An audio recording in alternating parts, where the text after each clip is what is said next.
koyo watak satria sendiri seperti Janaka itu ya. Janaka itu kan kata Muhammad. Jadi di kepalanya itu mim. Terus kha. Terus mim kha mim dal. Muhammad. Sing sapa wong hidup nggawa jimat yang namanya Muhammad min kha min dal ini, maka hidupnya akan selamat. Itu gambarannya gambaran. Mim yang pertama di kepala mim Mahdi, letaknya di sini. Terus kha itu hakikat. Nah, itu hakikat sing nggon pundake kuwi. Nggih. Pundake. Hakikat nggon ulu metune napas. Napas, anpas, tanapas, nupus dan anpus tuh liwate napas. Mimi khayat, ya itu letaknya di bantat bokong. Itu. Nah, darujat itu lungguhnya duduknya di kaki 2. Apa? Kalau orang sudah berkata Muhammad itu harus benar-benar surat ikhlas. Sifat terpuji. Ya, maka dinamakan surat yang ada merah dalima. Dalima sing dipateni. Dal darujat. Dal darujat. Nah, wis dimateni kuwi berarti kita mengatakan inna sholati wa nusuki wa mamati lillahi rabbil alamin, enggak percaya kepada yang lain. Qul Allahu ahad, di Allah ki mung siji. Allah somad sing wajib disuwuni dimintai, jangan minta siapapun. Nah, lam yalid wa lam yulad, dia tidak peputra bahkan tidak diputrakan. Itu kalau ke bahasa hakikat Allah ki gak ono tur ora kena dianake. Artinya apa? Sing ono ki dudu. Nah Allah ki ono, kleru nyembah watu, nyembah Ratu Kidul, nyembah Danyang, animisme, dinanisme, masuk ke akal semua. Masuk ke akal semua. Lemlo mau lam yalid wa lam yulad, Tuhan ki ora ono tur ora iso dianake. Sing ono ki dudu ngono lho. Dalam arti rono kuwi. Di bahasa hakikat. Pada hakikatnya. Walam yakulahu kufuwan ahad, tiada yang bisa menyamai. Suwiji apapun iki, salah satu apapun ya. Itu enggak bisa, enggak ada yang madani. Nah, maka Tuhan itu jangan dipadha-padhakno sing ora padha ora ngono.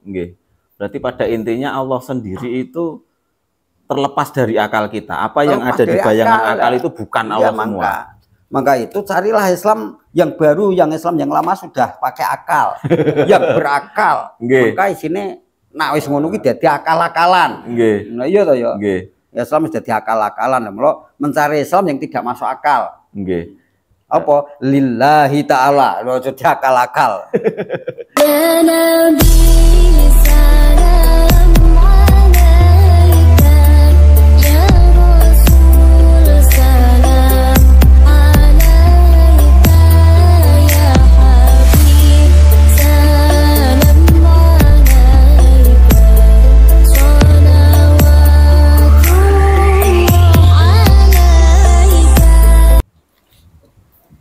Assalamualaikum warahmatullahi wabarakatuh. Selamat malam, salam sejahtera buat kita semua. Masih bersama kami channel Martabat 7 Syatoryah Grobogan, masih tetap membahas bedah kitab Miftahul Jannah. Tapi sebelum itu, seperti biasa kita akan menjawab beberapa pertanyaan yang sudah dirangkum sama tim kita. Yang pertama itu dari akunnya Imam Syafi'i. Assalamualaikum. Waalaikumsalam warahmatullahi wabarakatuh. Kalau orang Islam mati, ditanya malaikat di kuburan, kalau pertanyaannya bisa dijawab semua, apakah masuk surga? Bagaimana dengan seseorang yang ketika hidup di dunia dia menjalankan perintah dan menjauhi larangannya, tapi ketika ditanya di alam kubur, tidak bisa menjawab apakah masuk surga? Monggo, Mbah. Itu secara letterlik ya kemungkinan seperti itu, letterlik agama, umumnya akal. Jadi dunia besar ini kalau dijawab dengan simbolis, dengan secara batin, yang penting akidah akhlak. yang penting akidah akhlak. Nah, di situ kalau dijawab dengan letterlik juga, apakah kita ini tidak ada malaikat yang kanan kiri yang mengetahui perbuatan kita? Ada rokib sama atid nih. Atid dan rokib itu kan selalu bersama dengan kita. Jadi mencatat segala perbuatan kita yang buruk maupun yang baik. Segala sesuatu itu sudah diikuti, segala sesuatu kita nengok kanan, nengok kiri, apa yang kita perbuat Allah saja, langsung ke Allah saja lebih tahu. Lebih tahu. Nah, bahkan itu kalau jawaban dalam pandangan Miftahul Janah ini, semua itu yang bisa dipandang oleh Allah itu hanya wa torekotun afngali. Toreko adalah perbuatan. Jadi segala sesuatu yang menguntungkan kita, yang mengangkat kita, yang menyelamatkan kita itu semua buah dari perbuatan kita. Allah Maha tahu. Allah Maha tahu. Nah, kalau kita di alam kubur nanti ditanya. Mungkin saja kan malaikat ada yang nyatet. Loh, kalau orang yang pintar politik, seandainya ditanya ya pintar jawab, pintar opot. Seandainya dia tidak melakukan pun kan dia ya jawab.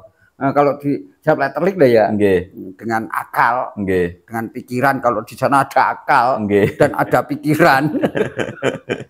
Nah, sekarang kita kembalikan kepada dunia nyata ini saja. Nah, ceritanya manusia itu ada sang pengikut.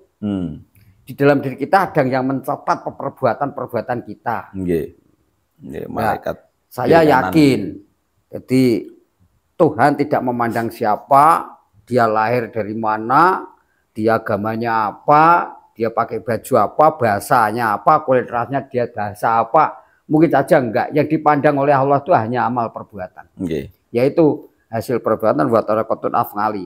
Amal perbuatan di dunia ini. Allah Maha tahu. Jadi secara garis besar pertanyaan yang ada ini itu nantinya itu tidak mungkin karena akal sudah tidak mampu lagi di sana. Nggak mungkin. Lagi pula saya sendiri kalau ditanya nggak bisa jawab kok. Itu saya belum pernah diajarin loh. Saya nggak bisa jawab. Oh ya, nyata takut toh di dokumenmu. No ya. Ayo dah ya. Iya. Pasrahkan saja. Nah, kalau saya, pandangan saya, khususnya saya yakin setindak sepecah apa yang dilakukan manusia Allah lebih tahu. Nah, di situ saya meyakini bahkan di dunia itu ada otomatis kok. Mungkin saja perbuatan kita ini otomatis yang akan memasukkan neraka dan yang memasukkan surga. Diri kita ini ya hanya perbuatan kita sendiri mungkin saja otomatis. Otomatis, apalagi sekarang ini sudah ada apa itu namanya dikasih apa tuh supaya kelihatan, misalnya dikasih chip loh, apa chip artinya sekarang truk itu misalnya dibawa kemana bisa tahu itu apa GPS. GPS ya Tuhan tuh lebih, GPS-nya tuh lebih daripada GPS-nya manusia. Daripada GPS-nya manusia, Tuhan lebih. Siapa yang memiliki? Yaitu malaikat atid dan rokib. Berarti kita tidak perlu khawatir nanti bisa atau tidak, yang penting amal perbuatan kita baik. Amal perbuatan kita yang soleh. Gitu. Yang menolong tuh sekedar amal perbuatan kita. Wa tarakatun afngali, torekoh perbuatan. Jadi segala sesuatu yang kita lakukan yang dituntut oleh Allah itu. Itu saja. Artinya itu mungkin kan apakah bisa masuk surga? Jangan samar, jangan khawatir. Kalau perbuatan kita yang memang benar akidah akhlak kita mulia, Tuhan lebih tahu. Punya malaikat dua yang mencatat antara negatif dan positif. Enggak pernah tidur. Enggak pernah tidur dia. Enggak gelem disogok. Enggak gelem disogok. Apa enenge? Apa adanya.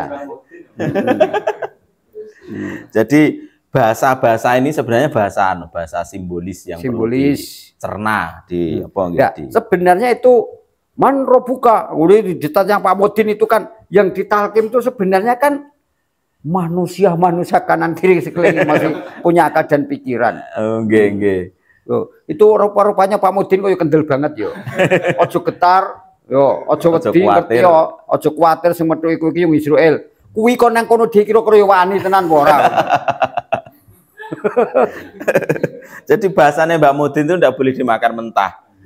Simbolis. Semua simbolis perlu di apa namanya diresapi, perlu di. Nah, maka jangan khawatir. Semua itu Allah Maha tahu. Nggih. Begitu Allah Maha tahu juga memiliki orang yang ahli tahu-tahu. Ya siapa? Malaikat itu. Malaikat, nggih. Enggak punya ilmu tapi dia sangat taat. Nggih. Enggak bisa nambahi ngurangi dari perintah Gusti Allah, enggak akan dibayar, disogok moh. Oke, jadi tidak perlu khawatir lagi. Selama kita perbuatan akhidah akhlak kita baik, ya insya Allah nanti masuk surga. Masuk surga. Karena ada Atid dan Rokib itu terlalu dia mencatat. Usah nggak saya tanya itu, yang tanya itu rupa-rupanya kayak goblok juga ya. Kudune yang manggil, ki perbuatanmu piye, ki sing mbok ngon ki ae ngono ya. Nggih. Apa ya? Ini pertanyaan secara akal sih. Jadi padahal ketika sudah mati itu akal sudah tidak bisa. Sudah nggak ada akal dan pikiran. Nggak ada mampus, nggak bakal iso ngapusi lah. Kita lanjut kepada pertanyaan kedua dari akunnya Haryanto. Assalamualaikum. Waalaikumsalam warahmatullahi wabarakatuh. Romo, Islam terjemahan bahasa Jawanya selamat. Nopo para raja tanah Jawa sebelum Nabi Muhammad lahir? Nopo para raja punggawa wadyabala rakyat tanah Jawa niku nopo mboten pengen selamat awal ngantos akhir nggih, matur nuwun. Monggo Romo Yai. Nah, itu pertanyaannya itu para raja. Dia para raja juga punya keyakinan tentang selamat. Maka dari itu sebelum ada agama Islam, kan Islam juga sudah ada toh ya. Islam jangan dipandang mentah tentang agama Islam, tentu saja agama yang terakhir. Tapi semua agama adalah menuju kepada Islam gitu. Menuju kepada Islam. Semua para raja juga punya keyakinan yang tinggi mengenai tentang sesembahan, tentang Allah. Tapi mungkin saja kan dengan bahasanya beda, tapi satu pandangannya kan sama. Karena semua raja pasti punya keyakinan. Kalau dia nggak punya keyakinan, karena apa raja-raja ini sekti-sekti. Bahkan raja zaman dulu juga bertapa. Dia mengikuti apa yang jadi yang diperintahkan oleh gurunya. Para putut-putut, para priyangga-priyangga sing wis padha tapa tutuk. Zaman dulu itu sekolahin topo ngono lho ya. Sekolahin topo sehubungannya para dewa-dewa ya. Para dewa-dewa. Terus nah, kalau dia suruh ngikuti agama Rasul, agama Kanjeng Nabi Muhammad, loh belum ada agama Kanjeng Nabi Muhammad. Dia punya agama sendiri. Tapi ya beragama. Iya. Ya, kalau menurut pertanyaan ini berarti Nabi Adam sendiri juga tidak Islam. Nabi Adam sendiri juga bukan agama Islam, tapi kan Islam, tujuan kepada Islam. Jadi perlu pemahaman yang lebih. Ya pas saja yang agama yang kita anut yang terakhir ini dimerki agama Islam. Dan juga agama penyempurna. Agama penyempurna, agama-agama yang lainnya. Tapi yang namanya apa namanya? Ada Hindu, Buddha, Kristen, dan Katolik itu juga Islam. Dia beragama. Itu sudah tidak bisa dibilang oleh orang kafir, itu enggak. Karena dia juga sembahyang, atau kalau bahasa kita kan sholat. Atau sholat. Itu kalau bahasa Jawa, bahasa itu Nasrani, itu kan sembahyang kan. Menyembah yang widi. Jadi dia punya cara tersendiri dengan agama masing-masing agama. Jadi tidak boleh memandang hanya sebelah mata. Kita pun harus punya pandangan mungkin yang luas. Yang bertanya ini kan dianggap kok raja dulu tidak menganut agama Islam, agama Rasul Kanjeng Nabi Muhammad ini. Sebelum lahir belum lahir ya, belum ada toh yo. Tapi tetap Islam. Tetap Islam. Lah menurut diarani waktu itu kan dikatakan orang mukmin. Yang namanya mukmin artinya kan iman. Bukan muslim, tapi orang mukmin. Orang yang punya iman. Orang yang punya iman. Jadi apa namanya memahami tentang agama Islam dan Islam itu sendiri juga perlu dingajeni. Perlu dikaji. Dikaji agar kita tidak jadi orang yang gagal paham. Intinya seperti itulah. Karena apa namanya Islam sendiri itu sebelum ada agama Islam, Islam itu sudah ada yang namanya selamat. Jadi maka di Nusantara Jawa ini semua bertapa, semua porompu itu sudah bertapa waktu dulu sudah dia sudah bertanya pada dirinya tentang keilahian atau ketuhanan. Ketuhanan. Nah, terus ada agama Islam masuk ini lah, itu maka semua orang-orang Jawa itu semua agama yang datang di Nusantara diterima karena dia tahu semua agama untuk menuju Islam, untuk menuju keselamatan. Maka semua diterima. Bahkan orang Jawa dulu itu semua agama, semua keyakinan yang jeluntrungnya kepada kebaikan. Nah, malah kalau di Jawa itu kan identik kepada ilmu putih karo ilmu hitam. Ilmu putih itu ajarannya menuntun dari perjalanan yang bagus. Seandainya dukun itu juga dukun, sebenarnya kata dukun kan ngabdukun, orang yang sudah menyatukan kalam Allah dan kalam manusia kita ini. Jadi kita mengadu-kun, jadi menyadu dukun kepada Tuhannya. Mula dukun lah, mula orang namanya dukun itu mandi. Dukun, ngadukun. Dan wahyu sendiri kan bukan harus bahasa Arab ya, Pak? Bukan harus bahasa Arab. Kadang sesuai dengan sesuai dengan budaya yang ada. Itulah maka kita ini adalah Islam Jawa, tapi bukan Jawa Islam. Kok bisa dibalik-balik gimana tuh? Mungkin saja ya. Kalau kita ini Islam Jawa, berarti kita tidak akan meninggalkan budaya kita. Tidak akan meninggalkan budaya dan adat kita. Selagi itu adat dan budaya ini tidak bertentangan dengan syariat Islam. Kalau Jawa Islam itu nantinya kita ini tidak mau menerima hukum adat dan budaya kita. Maka ada kata lain, biasanya kita ini orang negeri asli, orang Indonesia, kita asli orang Nusantara. Jangan kamu jadi tamu di rumah kita sendiri. Iya kan? Budayanya berubah. Budayanya rubah. Jangan kamu bertamu pada rumahmu sendiri.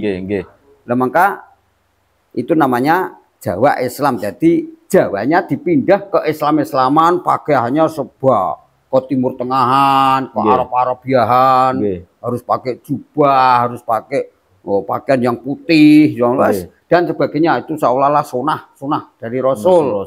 Tapi kadang-kadang kita mengatakan sunnah itu sendiri, dia melakukan terjebak oleh sifat-sifat yang sifat yang riya juga nggak tahu tuh kadang-kadang. Jadi memahami sunatul Rasul sendiri itu juga harus bisa membedakan antara ini budaya dan ini ajaran. Iya, harus bisa membedakan. Jangan dicampur aduk. Iya, maka budaya Jawa ini budaya yang adiluhung. Artinya apa? Orang Jawa itu pengadatannya itu orang terlalu ramah, tamah, lemah, dan lembut. Mendasar, membumi.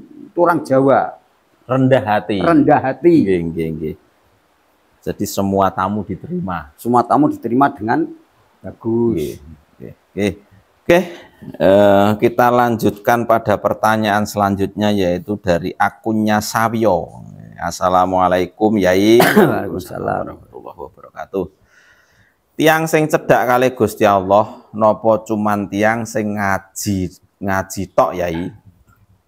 Wong sing ngajine pinter, tajwite apik, ngajine apik, lajeng tiyang sing boten pinter ngaji Qur'ane boten fasih, ilmu agamane kurang, napa boten saged cedhak kalih Gusti Allah? Mbah, niki enten pertanyaan sing ngoten niku, Mbah. Monggo, Mbah. Ya. Ya namanya dekat sama Tuhan itu dengan kajian ini kan dengan pandangan, karena Allah itu Maha Suci. Mungkin kita ya sebisa-bisanya kita berlaku suci, karena Allah itu Maha Ngapura. Setidaknya kita harus punya sifat ngapura. Gusti Allah ki duweni sifat Maha Welas, Maha Asih. Seharusnya kita harus punya sifat belas dan kasih. Allah itu Maha Bijaksana, kita ya harus berbijaksana. Nah, kalau itu di dalam syair tanpa waton ya. Itu Mbah Gus Dur tuh akeh kang ngapal Quran kadise seneng ngapirke marang liyane. Kapire digatekke yen lagi isih kotor ati akale. Kapire digatekke yen lagi isih kotor ati akale. Berarti bukan harus orang yang sing pinter ngaji Quran hadis. Kadang-kadang orang yang apal Quran hadis tuh juga bisa masuk di wilayah kafir. Di wilayah kafir, tapi kafir sendiri kan banyak. Ada kafir murtad, kafir zindik, kafir ismi dan sebagainya. Nah, dengan jawaban ini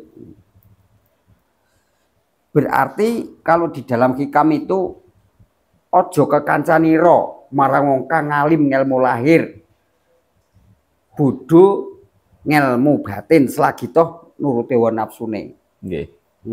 Luwih bagus kekancaniro marang wong kang ngalim ngelmu batin, bodoh ngelmu lahir selagi tidak nuruti nafsune. Berarti kan di sini dengan pandangan hikam ini bukan dipandang dengan pintere ngaji. Berarti kan ya tentang nafsu. Berarti niki ya jawabannya seperti yang di depan tadi, bahkan semua itu tinggal perilakunya, akidah akhlaknya. Akidah akhlaknya. Nek tolak ukurnya ngaji nih pinter, tajwidnya pinter, Kanjeng Nabi berarti mboten selamat. Nah, gak selamat kan Kanjeng Nabi sendiri kan gak bisa baca, bahkan gak bisa nulis. Nah, mungkin kan tajwid itu yo itu maka Quran itu kan sudah dijilid, dibikin mushaf seperti sekarang ini kan dari Sayyidina Utsman. Mungkin segi bahasa, segi apa sudah disusun oleh Sayyidina Utsman ya, supaya kita ngajinya nyatanya ya enak lan kepenak.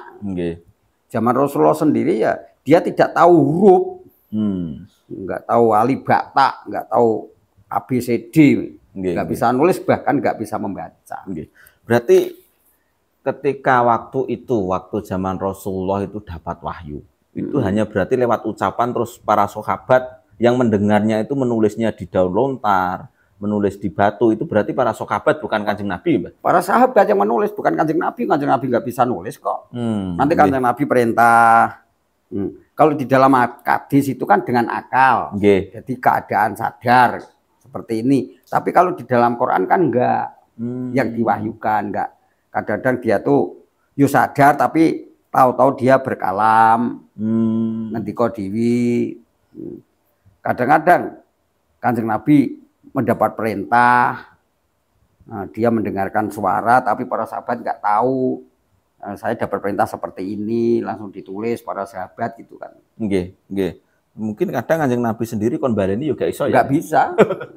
Ketika itu wahyu.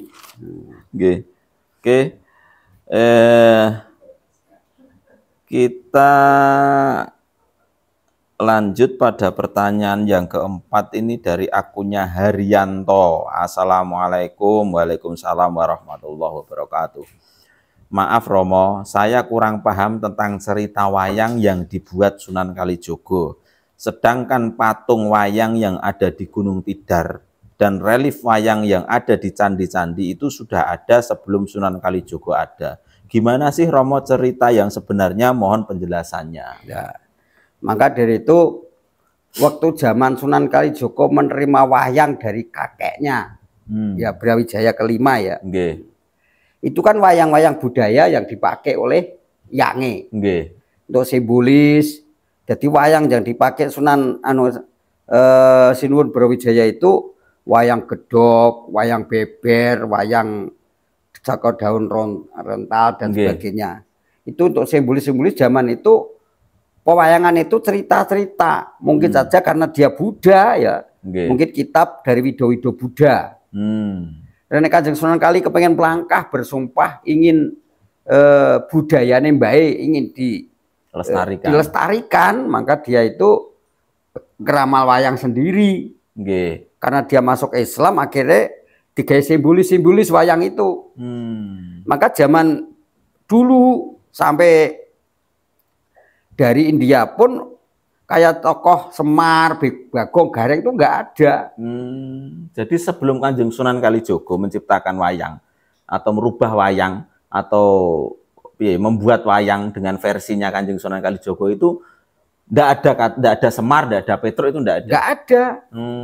Nggak ada lah, maka adanya Semar, Petruk, Bagong, Gareng itu kan sekalipun Kanjeng Sunan Kalijogo juga kejawaannya kuat, orang Jawa ya. Maka sampai berpakaian pun nggak mau dia berpakaian seperti wali-wali yang lain pakai jubah, pakai apa, tetap budaya Jawa yang dipakai.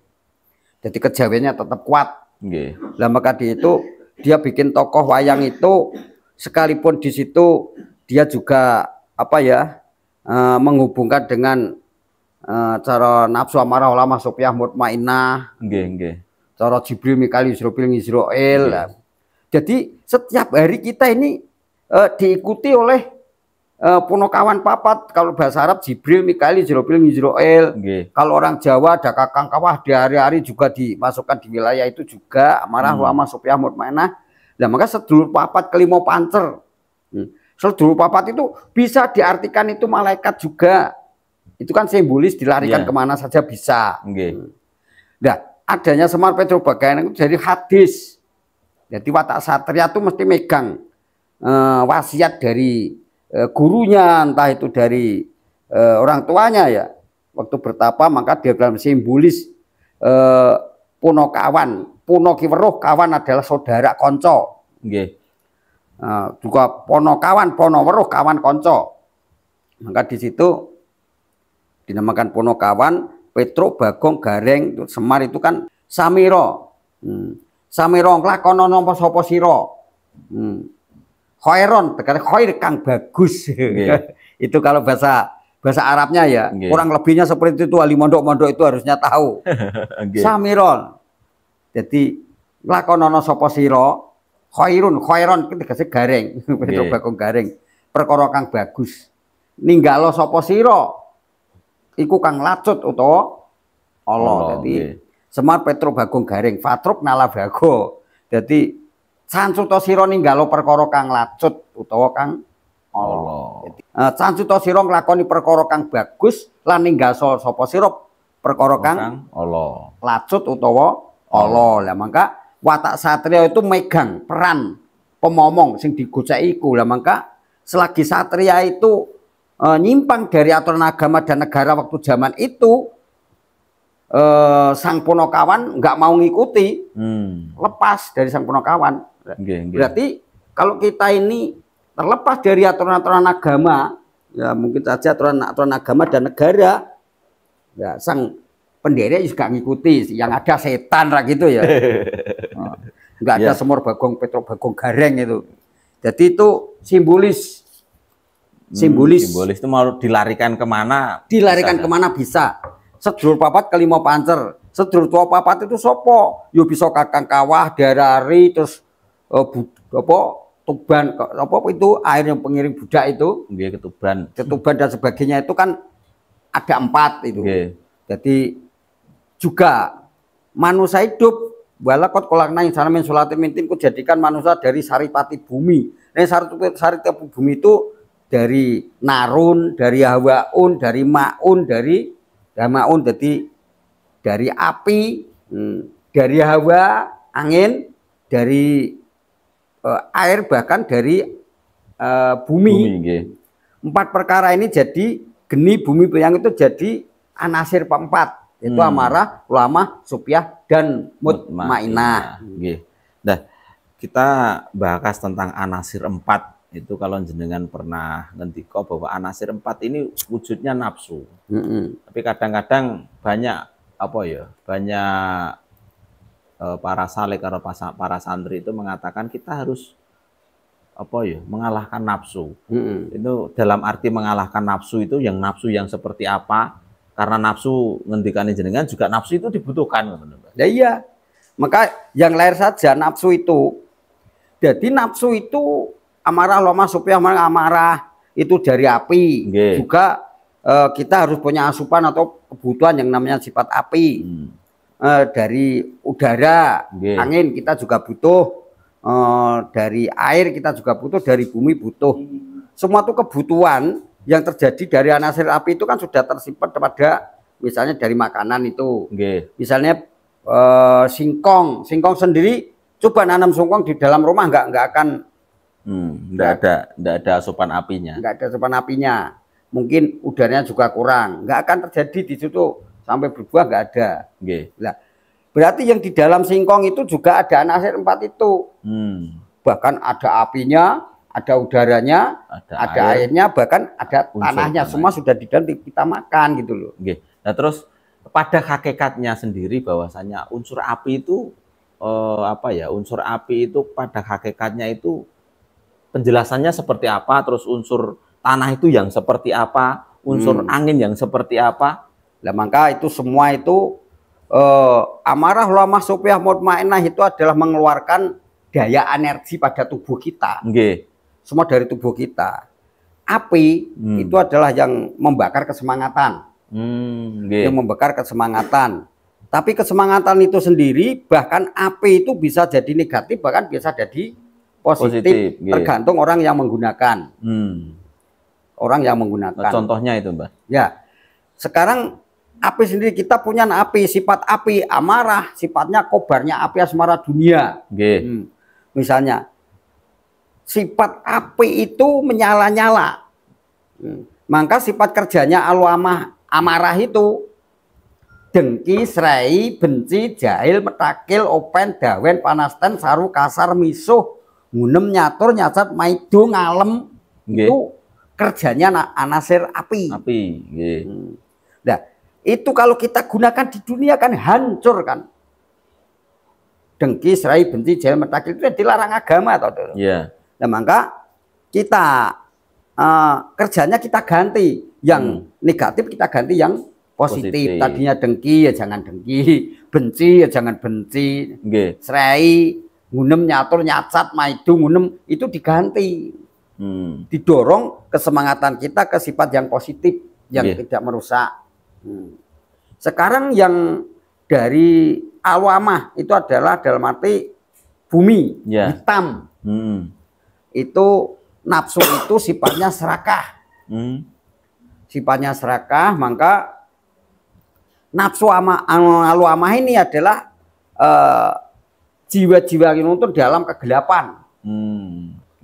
Kalau kita tidak waspada, maka sistem kerjanya nafsu alwamah ini, bumi ini, kerjanya itu serakah sifatnya. Maksudnya serakah itu bagaimana ngongkrong. Ngongkrong itu suka bombong orang, memuji. Ngongkrong, debyo, kepengen hebat sendiri, kepengen kondang, sekti, kepengen kuat, ngongkrong debyo sekti. Terus ngugung hawa, senengi ngugung hawa dalam arti suka mengumbar hawa. Karma itu tenggelam pada getaran-getaran nafsu itu sendiri ya hawa. Jo swara seru, tur doyan turu. Ya, itu nafsu alwamah. Jadi sifatnya alwamah itu nggak punya bosen. Mitnah wong sok kuat koyo nganti tele-tele nggak pernah bosen. Tele-tele bareng jek utuh fitnah terus. Maka sifat alwamah niki sifatnya nggak punya bosen. Seandainya dia tuh lari ke yang positif, wis zikir akeh jarang akeh. Wis sudah kita amal sedekah perbuatan sudah bagus kurang banyak. Sholatnya udah banyak kurang banyak dan sebagainya. Karena itu sentosa sifatnya. Nafsu sofiyah itu energi atau perbawaning angin. Itu anasir dari udara. Itu kuning warnanya. Nah, kuning itu adalah sifatnya birahi. Milian, milik gendong lali. Maka sistem kerjanya itu dia tuh sangat suka kepada kebaikan. Seneng marang kebagusan. Suka parang kebaikan. Tapi dia belum mampu melakukan. Dia tuh sangat benci kepada kejelekan. Perkara sing Allah, kejahatan, benci, tapi dia sendiri masih asik di dalamnya. Kalau ada orang yang bagus sifatnya, wah, dilem. Tapi kalau ada orang yang salah, wah, berapi-api. Nyalah ke. Cangkeme leh nyalah ke niku. Itu sifat sopiah. Nah, sifat mutmainnah itu seperti air. Air itu adalah sifatnya apabila kita itu cacaannya benar-benar real, bener, itu artinya apa? Demen teteki boleh suci, demen teteki itu puasa, kita berjihad, bertapa, uslah, zikir, dan sebagainya, berpuasa, teteki itu dalam arti ya torek nirakati sesuatu. Sodakoh itu bagian dari teteki, betul? Ya itu juga teteki, tapi kan kalau orang topo lagi sudah koh piye wong ora tau matsul. Nah yo ngono ya. Jadi mohon trimo purih sampurna, dicacat trimo, dipitnah trimo, diopo-opo menerima purih sampurna. Tapi kalau cacaane atau secara kita mengaplikasikan keliru itu kadang-kadang Yuki mau dia itu sifatnya apa? Kalau keliru itu seperti kerbau, utang, nggak mau nyarutang, males kerja, tiduran, pengen makan enak, tapi dia nggak mau kerja, pakaian yang baik-baik, punya uang, tapi nggak mau kerja, akhirnya utang, selang, ngapusi, ngapripu, dipenjarakan, gelem, dielek-elek, gelem wong kebo iki. Kerbau. Itu sifatnya qanaah jane sak temene. Tapi lah mula kita harus berhati-hati. Nonton orang yang sabar itu bagaimana? Belum tentu orang yang pendiam itu sabar, belum tentu. Kadang-kadang nafsu alwamah, nafsu mutmainnah. Lah, itu sifat kerbau. Orang klunoh, mau kerja, mau apa diseneni meneng, dipitnah, dia apa-apa meneng ya kerbau lah. Nah, kembali ke 4 unsur. Nah, di awal kita lahir itu yang 4 unsur ini memang sudah ada kendali atau ke arah. Jadi sejak manusia lahir itu kan tetap bawaannya 4 unsur nih, Mbak. Nah, sejak manusia lahir itu apakah sudah ada pengendali ke arah yang kebaikan atau memang dasar sifat menungso sejak lahir itu ke arah kerusakan, Mbak? Iya, memang ke arah kerusakan. Tuhan menciptakan manusia adalah kerusakan. Kerusakan. Lah gak dirusak juga iso berubah di sifatnya. Pagi wajakal dini konifam itu salah itu kan.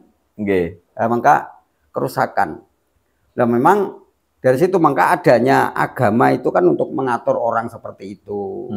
Jadi untuk melarikan, dibentuk. Kalau pesantren itu zaman dulu sebelum ada Islam di sini kan yang namanya markas itu tempatnya kaum Hindu atau Buddha, tempat pesantrennya orang-orang Hindu Buddha, ya markas itu ya. Markas ya. Pesantren itu dibentuk itu ngikuti jejak-jejak Hindu Buddha itu. Dulunya nggak ada pesantren. Pesantren itu yang banyak di Jawa. Di Jawa. Nah maka pesantren, pondok pesantren itu ya kita ngikuti jejak Hindu Buddha di Nusantara Jawa ini. Jadi waktu dulu Islam itu di Mekah itu ya gurunya ibu rumah tangga, pakai perang terus kok. Ibu rumah tangga. Berarti secara tidak langsung manusia lahir di bumi sebelum kenal agama itu cenderung sifatnya ke kerusakan. Ya sifatnya kehewanan. Sifatnya hewan. Hewan, maka Islam erotik Kanjeng Nabi sendiri kan meninggalkan sifat hewani, bahkan dia memasuki wilayah Islam sifat insani. Sifat insani. Jadi ketika kita mau merubah sifat bawaan hewan, kita perlu agama. Perlu agama, aturan. Berarti agama ini wajib hukumnya. Wajib. Ya. Maka wayang sendiri, lari kepada wayang sendiri, Kanjeng Sunan Kalijaga mengarang wayang. Itu tadinya wayang itu hanya ada 114 wayang. Menurut surat Al-Quran, 114 surat. Itu menurut Al-Quran. Maka kayak Buto Cakil sendiri dulunya nggak ada. Nah, karena di wilayah Demak itu baru ada Buto Cakil karena itu sengkolo tangan. Buto tangannya lurus pamer pusaka. Lah yo ngono. Niku maksudnya pripun? Lah zaman sekarang ini ya salah langsung totok del, jotos del. Cara mbiyen saiki sengkolo tangan dadi sipate saiki sing maju yo tangan, sandat gak mandi. Lah waktu zaman dulu yo salah Bathara Kala. Dom survei banyu dalam arti apa yo perintah jim-jim kafir kok nyantet kuwi kok. Saiki sengkolo tangan, salah jotos langsung ngono. Gambarane Buto Cakil. Buto Cakil tangane loro. Mula Buto Cakil buto ketok tangan loro ya wis jahil, metakil. Nanti tidak terasa yo pamer pusaka barang. Saiki kafir, bener-bener kafir murtad kadang-kadang yo iki warisane Kanjeng Sunan Kalijaga yo ngene kadang-kadang pamer pusaka. Padahal dia enggak tahu agama itu. Nggih. Jadi perlu kehati-hatian di zaman sekarang niki. Dan itu tadi penjelasan tentang wayang. Tentang wayang. Maka wayang sendiri warisan dibawa dari Majapahit ke Kanjeng Sunan Kalijaga itu banyak perubahan. Tapi sebelum Kanjeng Sunan Kalijaga sudah ada wayang. Wayang tuh godhong lontal, wayang beber, wayang gedhog, wayang sejati, wayang wahyu, wayang Pancasila dan sebagainya. Dirama Kanjeng Sunan Kalijaga akhirnya kitab itu dora arek. Indun Buddha. Jadi dulunya kitab pewayangan itu hanya ada Ramayana dan Mahabharata. Sekarang diurare Kanjeng Sunan Kalijaga itu. Maka akhirnya dibentuk pewayangan-pewayangan itu disenesbatkan masuk ke wilayah Islam. Kaya watak satria sendiri seperti Janaka itu ya. Janaka itu kan itu huruf Hijaiyah juga, huruf abjad kata Muhammad. Jadi di kepalanya itu mem. Terus kha, terus mem kha, mem dal, Muhammad. Sing sapa wong hidup nggawa jimat yang namanya Muhammad min kha min dal ini, maka hidupnya akan selamat itu. Itu gambarannya. Gambaran. Mem yang pertama di kepala mem Mahdi, ledanya di sini. Terus kha itu hakikat. Nah, itu hakikat sing nggon pundake kuwi. Nggih. Pundake. Hakikat nggon ulu metune napas. Napas, anpas, tanapas, nupus dan anpus tuh liwate napas. Mimi khayat.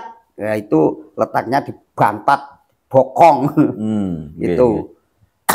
Nah, dal darujat itu lungguhnya duduknya di kaki dua. Apa? Kalau orang sudah berkata Muhammad itu harus benar-benar surat ikhlas. Sifat terpuji. Ya, maka dinamakan surat yang ada merah dalima. Dalima sing dipateni. Dal darujat. Dal darujat. Apa? Qul huwallahu ahad 5. Allahu somad 5. Lam yalid 5. Walam yulad 5. Walam yakulahu kufuwan ahad 5. Dal sing 5 kudu dipateni. Nah, wis dimateni kuwi berarti kita mengatakan inna sholati wa nusuki wa mamati lillahi rabbil alamin, enggak percaya kepada yang lain. Qul huwallahu ahad, di Allah ki mung siji. Allah somad sing wajib disuwuni dimintai, jangan minta siapapun. Nah, lam yalid wa lam yulad, dia tidak peputra bahkan tidak diputrakan. Itu kalau ke bahasa hakikat dia tuh tiada dan tidak bisa diadakan. Jadi Allah ki gak ana tur ora kena dianake. Artinya apa? Sing ana-ana ki dudu. Nah Allah ki ana, kleru nyembah watu, nyembah Ratu Kidul, nyembah Danyang, animisme, dinanisme, masuk ke akal semua. Masuk ke akal semua. Lah mlo mau lam yalid walam yulad, Tuhan ki ora ana tur ora iso dianake. Sing ana-ana ki dudu ngono lho. Nggih. Dalam arti rono kuwi. Di bahasa hakikat. Pada hakikatnya. Sebab nek Gusti Allah darani ana ning donya iki lho piye ya gak iso lah ya. Tidak iya lah ya mlo. Walam yakulahu kufuwan ahad, tiada yang bisa menyamai. Suwiji apapun iki, salah satu apapun ya. Itu enggak bisa, enggak ada sing madani. Nah, maka Tuhan itu jangan dipadha-padakno sing ora padha ora ngono. Nggih. Berarti pada intinya Allah sendiri itu terlepas dari akal kita. Apa yang ada di bayangan akal itu bukan Allah semua. Maka itu carilah Islam yang baru, yang Islam yang lama sudah pakai akal, yang berakal. Maka isine nak wis ngono ki dadi akal-akalan. Nggih. Nah iya to ya. Nggih. Islam wis dadi akal-akalan. Mula mencari Islam yang tidak masuk akal. Nggih. Apa lillahi ta'ala lho jadi akal-akal. Terus jenengan tadi ngendika mimi yang di sini tadi Mim Mahdi itu penjelasannya seperti apa nih, Pak? Ya itu di situ penjelasan semua itu kalau disampaikan di sini mungkin ya toreko yang kok blobor. Oh nggih. Harus 4 mata. Ya, nak ning kono kok ya jenenge ya toreko blobor. Tentang apa tadi? Anpas tanampus tadi juga itu bagian dari 4 mata. Terus oke, selanjutnya bahwasannya gini, wayang sebelum Sunan Kalijogo itu yang dibahas hanya Ramayana dan Mahabharata. Kitabnya tuh Ramayana dan Mahabharata. Lah mangka kitabnya itu lah mangka wayang sendiri. Kalau wayang Islam itu memang wayang Islam sendiri tadinya itu wayang Islam itu hanya 2, ringgit Purwo dan ringgit Wacical. Itu biasanya lakon itu ada yang namanya Adam Makrifat, Bimo Majendo dan sebagainya, Pandu Swargo, terus Bima Suci, Dewa Ruci itu kan sejarah-sejarah Islam itu. Jadi itu wayang itu kalau disamakan dengan ya persamaan zaman Ramayana, kayak Bima Suci, Dewa Ruci, Bima Suci kalau zaman Ramayana itu dilakon alap-alap Dewi Sukesi. Resi Iswara medangke Sastra Jendra Yuningrat. Nggih. Itu. Jadi kalau zaman Mahabharata itu Bima Suci dan Dewa Ruci. Dewa Ruci itu Bratasena mencari guru, sang guru sejati. Ingin tahu sejati nih guru dan guru sejati. Itu di Mahabharata. Di Mahabharata. Nanti dia berdiri jumeneng guru, dia mbeat itu adalah jumeneng Bima Suci. Ngajarke kawruh kasampurnan. Nggih. Kalau di Islam, lah iya, itu dalam Islam kan itu Sunan Kalijogo. Di Mahabharata. Jadi munculnya lakon wayang Bima Suci, Dewa Ruci, terus dan yang lainnya itu hasil olah itu. Maka zaman Kanjeng Sunan Kali itu waktu jadi dalang pertama kali di mayang di Masjid Demak Bintoro itu dengan lakon Babare Sastra Jendra dengan lakon Jimat Kalimasada. Ya waktu pembabaran itu, Jimat Kalimasada. Ya, pembabaran Jimat Kalimasada. Jadi Kanjeng Sunan Kali itu tadi wayang. Nah, maka wayang zaman Sunan Kali itu hanya 114 wayang menurut surat Al-Qur'an. Nggih. Jadi sudah dimodifikasi. Terus zaman saiki tegi sanepo carang gantungan itu maka zaman wayang sendiri kita itu kalau menyikapi wayang itu harus 4 pandangan. Pertama legenda. Goleki crita ki jane eneng tenan apa ora. Nggih. Legenda. Sudah legenda takhta kerajaane ngendi? Digoleki kerajaan iki. Udah takhta ganti sastra. Sastra itu bahasa artinya. Lah tali ning basa ki nanggone Widya Suci. Lah ning kono pendhitane jenenge sapa? Sing nganggo resi, nganggo empu, kanggo apa itu zaman keindon kebudan. Kalau sudah pakai kiai sampai syekh itu kan sudah keislaman. Masuk wilayah Islam. Terus sandi itu tadi sarang gantungan sak pinter-pintere wayang. Karena itu budaya rakyat. Sak pinter-pintere sang dalang itu nanti cara dia mengolah pasang intunas pada penonton. Bisa pinter-pintere nggak sarang gantungan untuk mengendalikan rakyat. Malah di situ ada dewa, terus ada neraka, ada hukuman dan sebagainya itu yo seperti agama lah. Dari simbol, simbol-simbol semua. matur sembah nuwun ingkang kathah, Mbah. Oke, kita akan melanjutkan pada season berikutnya, itu baru bagian terjawab di nomor 19. Terima kasih atas segala partisipasinya. Terima kasih juga kepada seluruh pemirsa setia channel Martabat 7 Satori Anggrobogan. Kita akhiri season kali ini dengan ucapan wabillahi taufik wal hidayah. Wassalamualaikum warahmatullahi wabarakatuh.